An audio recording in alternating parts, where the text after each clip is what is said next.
Welcome students, class 8 or এই ভিডিওটোলৈকে মই তোমালোক সকলোকে ওয়েলকাম জনাইছো। আজিৰ ভিডিওটোত আমি চেপ্টাৰ নম্বৰ 12 সূচক আৰু ঘাতৰ ওপৰত আমি আলোচনা কৰিবলৈ ওলাইছো। গতিকে ভিডিওটো স্কিপ নকৰাকৈ প্ৰথমৰ পৰা শেষলৈ ভালদৰে মন দি চাবা। মই আশা কৰোঁ তোমালোকৰ গোটেইখিনি কনসেপ্ট ক্লিয়াৰ হ'ব আৰু লগতে কোৱেশ্চনবিলাক সলভ কৰিব পাৰিবা। ঠিক আছে? আৰু যদি ভিডিওবিলাক ভাল লাগে লাইক কৰিবা, শ্বেয়াৰ কৰিবা আৰু চেনেলটো সাবস্ক্ৰাইব কৰিবা। ঠিক আছে? সো আমি স্টাৰ্ট কৰোঁ। আমি অনুশীলনী স্টাৰ্ট কৰাৰ আগতে সূচক আৰু ঘাতৰ বিষয়ে অকমান এটা ইন্ট্ৰোডাকশন আমি লৈ লম। ঠিক আছে? সে মই এটা সংখ্যা লৈছো 8। 8ক কেনেকৈ লিখিব পাৰি? 2 * 2 * 2। আমি এনেকৈ নিলিখি পেলাই অকমান শৰ্টলি লিখিব পাৰো। কেনেকৈ? 2 raised to the power of 3 বা 2 to the power 3। হৈছে? এইটোকে ইংলিছত কোৱা হয় এক্সপোনেনশিয়েল ফৰ্ম বা আমি অসমীয়াত কওঁ সূচকীয় ৰূপ। ঠিক আছে? এই যেটো তলত থকা সংখ্যা সেই সংখ্যাটোকে আমি অসমীয়াত কওঁ ভূমি বা ইংলিছত কোৱা হয় বেছ। আৰু যেটো ওপৰত থাকে মানে যিমান ঘাতলৈকে নিয়া হৈছে সংখ্যাটো সেইটোকে কোৱা হয় সূচক বা এক্সপোনেন্ট। ঠিক আছে? এটা 2 to the power 3 2 হৈছে ভূমি বা বেছ আৰু 3 হৈছে সূচক বা এক্সপোনেন্ট। এতিয়া আমি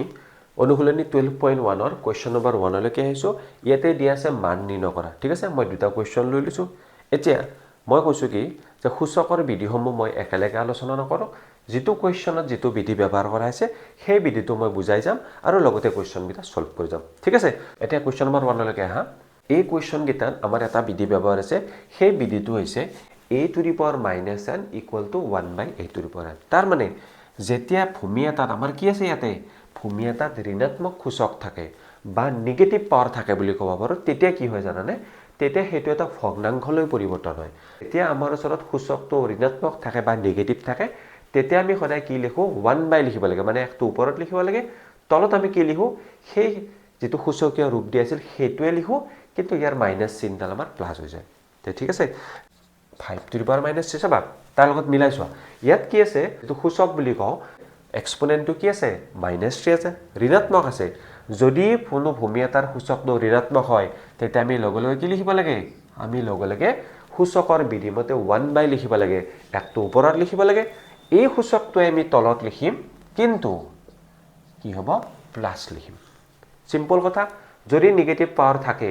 নেগেটিভ এক্সপোনেন্ট নেগেটিভ পাৱাৰ থাকে তেতিয়া আমি সদায় 1/, লিখিম আৰু এইটোৱে পজিটিভ কৰি লিখিম মানে প্লাস কৰি লিখিম। হৈ গল? ঠিক আছে।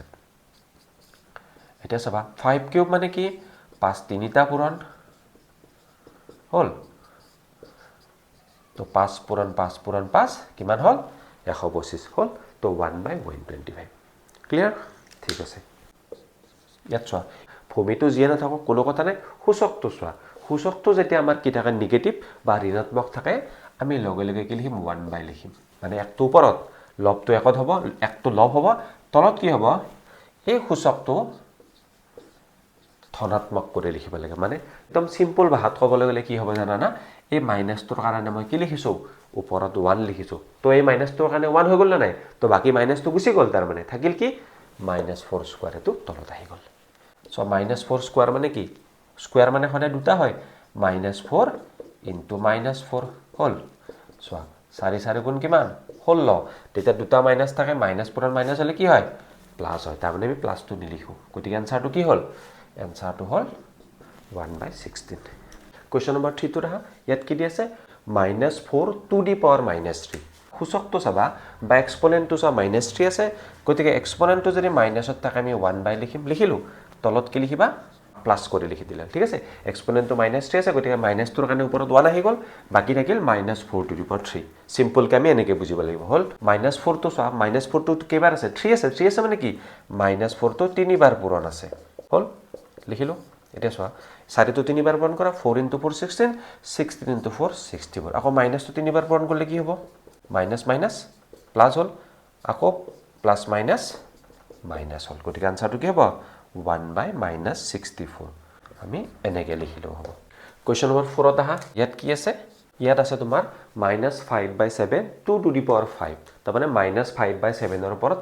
এক্সপোনেন্টটো বা সূচকটো কি আছে 5 আছে। এতিয়া ইয়াত চোৱা ইয়াত কি নাই ইয়াত মাইনাস নাই কিন্তু ইয়াত প্লাস আছে। গতিকে সিম্পলি যদি ওপৰত 5 থাকে আমি কি কৰো যেটো আমাৰ ভূমি থাকে ভূমিটোক 5 বাৰ পূৰণ কৰো। গতিকে আমি 5 বাৰ পূৰণ কৰিম 5 বাৰ পূৰণ কৰিলো। এতিয়া চোৱা এতিয়া ওপৰত পূৰণ কৰিম ওপৰত কি আছে ওপৰত 5 তো 5 বাৰ আছে তলত 7 কেইটা আছে 5 বাৰ চোৱা চিন কেইটা কি আছে গোটেইকেইটা নিগেটিভ আছে আমি জানো যে মাইনাস ইনটু মাইনাস কৰিলে কি হয় প্লাস হয় হয়নে নহয় এটা ইয়াতে যদি আমি চাও মাইনাস ইনটু কেইবাৰ আছে মাইনাস ইনটু আমাৰ 5 বাৰ আছে এটা মাইনাসৰ এটা নিয়ম আছে যেতিয়া মাইনাস বিলাক আমি পূৰণ কৰো যদি আমাৰ যুগ্ম হয় ইয়াত চোৱা কেইবাৰ দুইবাৰ আছে তো যুগ্ম হলে প্লাস হ'ব মানে দুইবাৰ হলো প্লাস চাৰিবাৰ হলো প্লাস ছয়বাৰ হলো প্লাস ঠিক আছে কিন্তু যদি অযুগ্ম হয় তিনিবাৰ থাকে পাঁচবাৰ থাকে তেতিয়া আমি কি পাওঁ তেতিয়া আমাৰ আনসাৰটো কি হ'ব মাইনাস ওলাব ঠিক আছে এটা সব দুবাৰ হলে প্লাস চাৰিবাৰ হলে প্লাস ছয়বাৰ হলে প্লাস কাৰণ কিয় যুগ্মবাৰ পূৰণ হৈছে কিন্তু যদি তিনিবাৰ হয় পাঁচবাৰ হয় এবাৰ হয় তেতিয়া কি হ'ব মাইনাস হ'ব ইয়াত মাইনাস তো 5 বাৰ আছে তে মাইনাস আহিব ওপৰত চোৱা 5 তো কেইবাৰ পূৰণ হৈছে 5 বাৰ পূৰণ হৈছে 5 বাৰ পূৰণ হলে কিমান হ'ব চাবা 5 বাৰ পূৰণ হলে আমাৰ কিমান হ'ব জানানে ওপৰত হ'ব আমাৰ 3125 এতিয়া তলত পূৰণ কৰিছ 7 7 গুণ কিমান 49 ইয়াতো 49 আৰু এটা 7 আছে ঠিক আছে মই দুবাৰ 49 পূৰণ কৰি লওঁ 2401 আকৌ 7 পূৰণ কৰা সো এতিয়া আমি আনসাৰটো কি পালো 16807 এটো আমাৰ আনসাৰ একদম সিম্পল কোৱেশ্চন এতিয়া কোৱেশ্চন নম্বৰ 5 ত আহা তো মই লিখি লৈছো এবাৰ কি দি আছে আমাৰ যেটো সূচক দি আছে সূচকটো কি আছে ঋণাত্মক আছে যদি আমাৰ ভূমিটো কি থাকে ভগ্নাংশত থাকে আৰু সূচকটো যদি আমাৰ ঋণাত্মক থাকে ঠিক আছে তেতিয়া আমি a to the power minus 1 equal to 1/a to the power n এই নিয়মটো আমি এনে ধৰণে ফলো নকৰিলে হয় যদি এনেকুৱা ধৰণে থাকে তেতিয়া আমি কি কৰো জানানে তেতিয়া আমি সূচকটোক প্লাস কৰিবৰ কাৰণে আমি কি কৰো ভগ্নাংশটোক উলটাই দিও ভগ্নাংশটোক যদি উলটাই দিয়া হয় তাৰ মানে ইয়াত লবটো তাৰ হৰ হৈ যাব আৰু হৰটো লব কৰি দিয়া হয় তেতিয়া ইয়াত থকা নিগেটিভ ঋণাত্মক সূচকটো ইয়াত কি হ'ব প্লাস হৈ যাব গতিকে এই অংকটো দেখা ইয়াত ভূমিটো ভগ্নাংশ আছে আৰু সূচকটো নিগেটিভ আছে গতিকে সূচকটো যদি আমি প্লাস কৰি দিও তেতিয়া কি হ'ব জানানে ইয়াতে তেতিয়া ইয়াৰ ভগ্নাংশৰ হৰ আৰু লবটো এক্সচেঞ্জ কৰি দিলে হ'ল তাৰ মানে ইয়াত থকা হৰটো ইয়াত লব হৈ যাব লবটো হৰ হৈ যাব বাস এটোৱে ৰুল হৈ গল তো ইয়াৰ ভগ্নাংশৰ যেটো লব আছে এটো হৰ কৰি দিম আৰু হৰটো লব কৰি দিম বাকি ইয়াত থকা মাইনাসটো প্লাস হৈ গল ক্লিয়াৰ হয় এতিয়া ওপৰত 5 আছে গতিকে আমি বিশেষ একো নকৰো আমি কি কৰিম আমি জাস্ট ভিতৰৰ সংখ্যাটো 5 বাৰ পূৰণ কৰিম তো সব ভিতৰৰ -7/5 আছে ইয়াক মই 5 বাৰ পূৰণ কৰি দিলো কাৰণ কিয় ইয়াৰ সূচকটো 5 আছে বা ইয়াৰ ঘাতটো 5 লৈকে আছে গতিকে ইয়াত চোৱা আকৌ আগৰ দৰে আহা ওপৰত কি লিখিবা 7 তো 5 বাৰ লিখা তলত চোৱা 5 তো 5 বাৰ পূৰণ কৰা কিন্তু চোৱা মই আগতেও কৈছো কে মাইনাস চিহ্নটো কেইবাৰ আছে 1 2 3 4 5 বাৰ আছে যদি মই মাইনাস চিহ্নটো 5 বাৰ পূৰণ কৰো মানে পূৰণ কৰা সংখ্যাটো যদি অযুগ্ম হয় তেতিয়া উত্তৰটো কি হ'ব ইয়াৰ উত্তৰটো মাইনাস হ'ব যদি পূৰণটো 4 বাৰ কৰো যুগ্ম হয় গতিকে প্লাস হ'ব হৈ গল এতিয়া পূৰণ কৰি চোৱা মই আগৰ অংকটোতে কৰিছিলো 7 তো 5 বাৰ পূৰণ কৰিলে কিমান হ'ব 16807 5 তো 5 বাৰ পূৰণ কৰিলে কিমান পাও 5 5 গুণ 25 125 625 3125 তো এটো আমাৰ আনসাৰ ক্লিয়াৰ সো ইয়াত আমি কোনটো ৰুল ব্যৱহাৰ কৰিলো আমি ব্যৱহাৰ কৰিলো এই নিয়মটো কি আছে যেতিয়া ভগ্নাংশ এটাৰ সূচকটো নিগেটিভ হয় তেতিয়া তাৰ সূচকটো আমি প্লাস কৰি দিলে ভগ্নাংশটো উলটি যায় ক্লিয়াৰ কোৱেশ্চন নম্বৰ 6 লৈকে আহা -1/3 2 to the power 8 মানে ইয়াৰ পাৱাৰটো কিমান আছে 8 আছে গতিকে আমি কি কৰিম ভিতৰৰ সংখ্যাটোক 8 বাৰ পূৰণ কৰিম এবাৰ কি কৰিম এইবাৰ আমি লবত কি আছে 1 গতিকে তাক লবত লিখিম 8 বাৰ হল হৰত কি আছে 3 আছে গতিকে 3 তো 8 বাৰ পূৰণ কৰা এটা সাইনটো চাবা মাইনাসটো কেইবাৰ পূৰণ আছে 8 বাৰ পূৰণ আছে 8 তো কি হয় যুগ্ম সংখ্যা হয় গতিকে আনসাৰটো কি হ'ব এবাৰ আনসাৰটো মাইনাস নহয় প্লাস হ'ব কাৰণ কি মই কৈছিলো নহয় যুগ্ম বাৰ পূৰণ হয় মানে 8 বাৰ 6 বাৰ 4 বাৰ 2 বাৰ তেতিয়া প্লাস হয় আৰু যদি অযুগ্ম বাৰ পূৰণ হয় 1 3 5 7 তেতিয়া বিয়োগ হয় যেটো যুগ্ম বাৰ পূৰণ হৈছে এবাৰ কি হ'ব এবাৰ সাইনটো কি হ'ব প্লাস হ'ব হৈ গল ঠিক আছে ওপৰত চোৱা 1 বিলাক পূৰণ কৰিলে 1 হ'ব 3 8টা পূৰণ কৰিলে কিমান হ'ব 3 3 গুণ 9 9 3 27 27 3 গুণ কিমান 81 81 3 গুণ কিমান 243 তাৰ লগত এই তিনটা পূৰণ কৰা 27 আমি কিমান পালো 6 5 6 তো আমাৰ কি আনসাৰটো কি হ'ব 1/6561 ক্লিয়াৰ এতিয়া কোৱেশ্চন নম্বৰ 2 লৈকে আহিছো ইয়াতে দি আছে সূচকীয় ৰূপত প্ৰকাশ কৰা তো আমাক কিছুমান সংখ্যা দি আছে বা ভগ্নাংশ দি আছে আমি সূচকীয় ৰূপত প্ৰকাশ কৰিব লাগে এতিয়া সূচকীয় ৰূপ মানে কি মই ভিডিওটোৰ আৰম্ভণিতে মই তোমালোকক অলৰেডি কৈছো তথাপি মই আকৌ এবাৰ ৰিপিট কৰিছো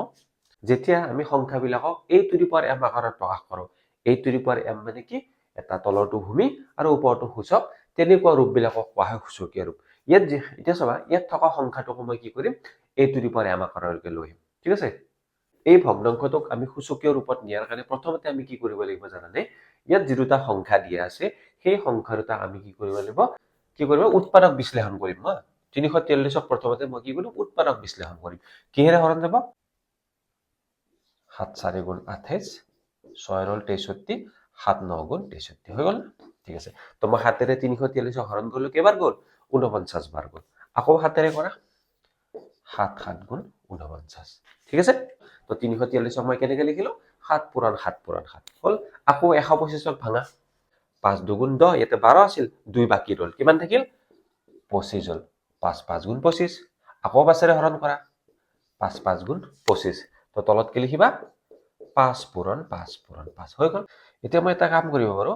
যদি মই ওপৰৰ সংখ্যাটোক যদি মই সূচকীয় ৰূপত লিখো 7টো কেইবাৰ পূৰণ হৈছে 3 বাৰ গতিকে মই কেনেকৈ লিখিব পাৰো এনেকৈ লিখিব পাৰো 5টো কেইবাৰ পূৰণ হৈছে 3 বাৰ গতিকে 5ক মই কিউব লিখিব পাৰো 5 to the power 3 বা 5 কিউব এতিয়া এটা আমাৰ নিয়ম আছে কি নিয়ম আছে যেতিয়া এটা ভগ্নাংশৰ ওপৰত এটা কি থাকে সূচক থাকে ভগ্নাংশৰ ওপৰত যেতিয়া এটা সূচক থাকে বা এক্সপোনেন্ট থাকে তাৰ মানে ভগ্নাংশটোৰ লবৰ ওপৰতো থাকে আৰু ভগ্নাংশটোৰ হৰৰ ওপৰতো থাকে এতিয়া সেই কথাটো আমি বিপৰীতভাৱে চাওঁ 7ৰ ওপৰতো কি আছে 3 আছে 5ৰ ওপৰতো 3 আছে বা গতিকে মই কি লিখিব পাৰো 7 ভাগৰ 5ৰ ওপৰতো 3 আছে তাৰমানে 7 ভাগৰ 5ৰ ওপৰত 3 মানে কি 7ৰ ওপৰতো 3 7ৰ ওপৰতো কিউব 5ৰ ওপৰতো কিউব তো এনেকৈ যেহেতু লবটোৰ ওপৰতো কিউব আছে 3 আছে হৰটোৰ ওপৰতো কিউব আছে গতিকে লব বাই হৰ কৰি দিলো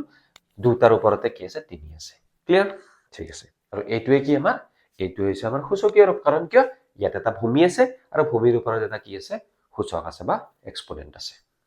নম্বৰ 2 লৈকে আহো ইয়াতে কি আছে 1/288 বা 288 ভাগৰ হা প্ৰথমতে চোৱা একটো আমি ভাঙিব নালাগে একটো আমি যিমান ইচ্ছা সিমান বাৰ লিখিব পাৰিম পূৰণ হিচাপে কিন্তু আমি 288 আমি কি কৰিব লাগিব প্ৰথমতে উৎপাদক বিশ্লেষণ কৰিব লাগিব ঠিক আছে গতিকে ইয়াতে আমি ছুটি হৰণৰ নিয়মেৰে কৰি চাওঁ চাবা প্ৰথমতে চোৱা কিহেৰে হৰণ যাব ইয়াক 2ৰে হৰণ যাব কিয় কাৰণ ইয়াৰ যদি আমি চাওঁ ইয়াৰ এককৰ ঘৰত 8 আছে এককৰ ঘৰত 8 থাকিলে 2ৰে হৰণ যায় চাবা 2 1 গুণ 2 2 4 গুণ 8 2 4 গুণ 8 হল আকৌ এককৰ ঘৰত কি আছে 4 আছে 2ৰে হৰণ যাব একক হৰত নাযায় 14 হল 2 7 গুণ 14 2 2 গুণ 4 আকৌ 2ৰে যাব 2 3 গুণ 6 1 ৰ পৰা 12 2 6 গুণ 12 হা ছুটি হৰণৰ নিয়মটো জানিব লাগে 2 3 গুণ 6 ইয়াতে 7 আছিল গতিকে যেটো 6 পালো 1 বাকি থাকিল নহয় 12 হল 2 6 গুণ 12 হা আকৌ ইয়ালৈকে আহা 37 হৰণ কৰা 2 18 গুণ 37 18 আকৌ 2ৰে হৰণ যাব 2 9 গুণ 18 যাব না নাই এবাৰ 9 কেৰে হৰণ যাব 3ৰে হৰণ যাব 3 3 গুণ 88ক যেতিয়া মই উৎপাদক বিশ্লেষণ কৰিলো মই কি পালো মই হেগেটা লিখিম ইয়াত চোৱা মই 2টো কেইবাৰ পালো 5 বাৰ পালো গতিকে মই 5 বাৰ লিখিম লিখিলো 3 কেইবাৰ পালো 3 2 বাৰ পালো গতিকে 3টো 2 বাৰ লিখিলো ওপৰত 1টোৱে ৰাখিলো ঠিক আছে হল এটা ওপৰত ইয়াত চোৱা 2টো কেইবাৰ আছে কেইবাৰ পূৰণ আছে 5 বাৰ তো আমি জানো যে যেতিয়া এটা সংখ্যা 5 বাৰ পূৰণ হয় কাক 5 বাৰ পূৰণ কৰি 2ক 5 বাৰ গতিকে 2 to the power 5 তাৰমানে 2ৰ ওপৰত পাৱাৰটো কি হ'ব বা এক্সপোনেন্টটো কি হ'ব 5 3টো কেইবাৰ পূৰণ দুবাৰ পূৰণ তাৰমানে আনসাৰ কি হ'ব 3ৰ কাৰণে কি লিখিম 3 স্কয়াৰ তো এইটো আমাৰ আছে আনসাৰ এতিয়া আমাৰ কোৱেশ্চন নম্বৰ 3 আহা তো কোৱেশ্চন নম্বৰ 3 ভগ্নাংশটো কি আছে -27 বা আমাৰ কি আছে 343 সো সেই আগৰ দৰে আমি কি কৰিম প্ৰথমতে দুটা সংখ্যাকে আমি কি কৰিম উৎপাদকত ভাঙি লম ভাঙি পেলাই ইয়াত লিখি দিম 3ৰে হৰণ যায় 3 9 গুণ 27 আকৌ 3 3 গুণ 9 গতিকে কি লিখিম 3 পূৰণ 3 পূৰণ 3 হৈ গল 27 কাৰণে আমি পাই গলো নেক্সট আমাৰ ওচৰত আছে 343 ইয়াক চোৱা 2ৰে হৰণ নাযায় 3ৰে নাযায় 5ৰে নাযায় গতিকে আমি 7ৰে চাম হা 7 4 গুণ 28 তো ইয়াতে 6 ৰব হা 6 ৰলে ইয়াতে 3 আছে 63 হল কিমান 7 9 গুণ 63 7ৰে কৰা 7 7 গুণ 49 গতিকে মই কি লিখিম 7 পূৰণ 7 পূৰণ 7 হৈ গল ইয়াত চোৱা 27 ৰ আগত কি আছে মাইনাস আছে এতিয়া আমি মাইনাস কেতিয়া পাও যদি বিয়োগ চিনটো 3 বাৰ পূৰণ হয় মই কৈছিল নহয় অযুগ্ম বাৰ পূৰণ হৈছে তেতিয়া ৰিজাল্টটো কি আহে মাইনাস আহে ওপৰত চাবা কি হ'ব -3 3 বাৰ আছে গতিকে -3 কিউব হল তলত চোৱা 7 3 বাৰ আছে এবাৰ চোৱা ভগ্নাংশৰ লবটোৰ ওপৰতো 3 আছে হৰটোৰ ওপৰতো 3 আছে গতিকে গোটেই ভগ্নাংশৰ ওপৰতো কি হ'ব কিউব হ'ব তো এইটো হ'ল এনসাৰ এগেইন চোৱা এই মাইনাসৰ কথাটো তোমালোকৰ খেলি মেলি হ'ব পাৰে চোৱা মাইনাস পাবৰ কাৰণে আমি কি কৰিব লাগিব মাইনাসটো এবাৰ হ'লে মাইনাস পায় তাৰ পিছত মাইনাসটো তিনিবাৰ হলেও কি পায় মাইনাস পায় গতিকে তিনিটা সংখ্যা আছে নহয় মাইনাসটো তিনি লগাই তিনিটাতে লগাই দিয়া minus minus plus plus minus minus এতিয়া কোৱেশ্চন নম্বৰ 4ত আহা তো 4ত আমাক কি দি আছে 4ৰ ভগ্নাংশটো আছে আমাৰ -125/216 ঠিক আছে তো কি কৰিম এতিয়া আমি 125ক উৎপাদকত ভাঙিম আৰু 216ক উৎপাদকত ভাঙিম 125ক কেৰে হৰণ যাব 5ৰে যাব 5 2 10 ইয়াতে 2 ৰব 25 হ'ব 5 5 গুণ 25 আকৌ 5ৰে কৰা 5 5 গুণ 25 এতিয়া 216 কিহেৰে কৰিবা 2 1 গুণ 2 0 2 1 গুণ 16 আকৌ কৰা 2 5 গুণ 10 2 4 গুণত আকৌ কৰা 2 2 গুণ 4 1 ৰব 14 2 7 গুণ 14 3ৰে হৰণ কৰা 3 9 গুণ 27 3 3 গুণ 9 ইয়াত লিখিবা 2 পূৰণ 2 পূৰণ 2 পূৰণ 3 পূৰণ 3 পূৰণ 3 আগৰ দৰে দুটা কথা ইয়াত মন কৰিব লাগিব প্ৰথম কথাটো হৈছে কি যেহেতু ৰিজাল্টটো মাইনাস আছে ঠিক আছে মাইনাস কেতিয়া পাও মই অলৰেডি কৈ দিলো মাইনাস কেতিয়া পাও যেতিয়া মাইনাস চিনটো একবাৰ পূৰণ হয় তিনিবাৰ পূৰণ হয় পাঁচবাৰ পূৰণ হয় ইয়াত চোৱা তিনিটা সংখ্যা আছে গতিকে যদি মই মাইনাস চিনটো তিনিবাৰ পূৰণ কৰি দিও তেটো কি হ'ব মাইনাস আহি যাব তিনিটা সংখ্যা আছে গতিকে তিনিবাৰ দি দিলো তাৰ পিছত দ্বিতীয় কথাটো মন কৰিব লাগে ইয়াত কেইটা সংখ্যা আছে লবত তিনিটা হৰত কেইটা সংখ্যা আছে 6টা কিন্তু সমান সমান হ'ব লাগিব নহয় আমি যদি হৰটো লক্ষ্য কৰো আমি কি দেখা পাম চাবা 2 কেইটা আছে 3টা 3 কেইটা আছে 3টা গতিকে এটা কাম কৰা যাক 2 আৰু 3 আমি কম্বাইন কৰি যাই থাকো এটা 2 এটা 3 লগাই দিলো 6টাৰ পৰা উৎপাদক কেইটা হৈ গল 3টা হৈ গল এতিয়া চোৱা কিমান হ'ব কি হ'ল 2 3 গুণ 6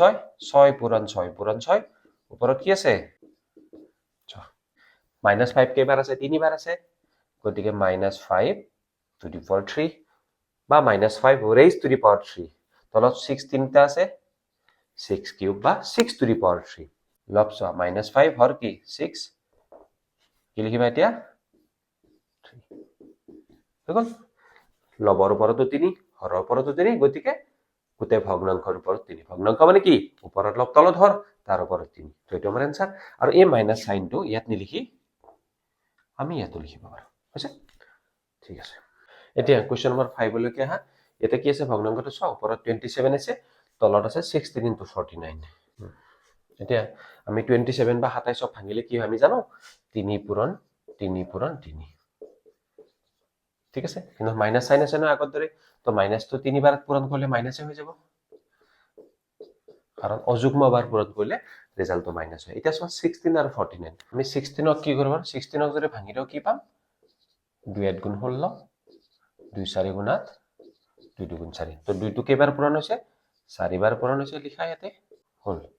তাৰ পিছত আহা 49 আছে তো 49ক কেৰে হৰণ যাব 49ক 7ৰে হৰণ যায় 7 7 গুণ 49 আমি কি কৰিম তো 2 আৰু 7 সমান সমান নাই ইয়াত 4টা আছে 2টা আছে গতিকে আমি মিলাব নোৱাৰিলে আমি কেনেকৈ লিখিম তো ইয়াত লিখিম আমি 2 টো কেইবাৰ পূৰণ 4 বাৰ 7 টো কেইবাৰ পূৰণ 2 বাৰ গতিকে 2 to the power 4 into 7 square ওপৰত চোৱা -3 টো কি আছে 3 বাৰ আছে গতিকে -3 কিউব যেহেতু তোমাৰ ভূমি বিলাক বেলেগ বেলেগ আছে বা সূচক বিলাকো বেলেগ বেলেগ বিশেষ একো কৰিব নোৱাৰো গতিকে এইটো আমাৰ আনসাৰ হ'ব ঠিক আছে এতিয়া কোৱেশ্চন নম্বৰ 6 লৈকে আহা ইয়াত চোৱা ওপৰত আছে 128 তলত আছে 81 তো আমি এটা এটাকে ভাঙি লওঁ চোৱা 200 গুণ 12 2 4 গুণ 8 আকৌ 2 ৰে কৰা 2 3 গুণ 6 2 2 গুণ 4 আকৌ 2 ৰে 2 16 32 2 8 গুণ 16 2 4 গুণ 8 2 2 গুণ 4 সো 2 টো কেইবাৰ আছে চোৱা 7 2 টো কেইবাৰ আছে 7 বাৰ আছে গতিকে লিখা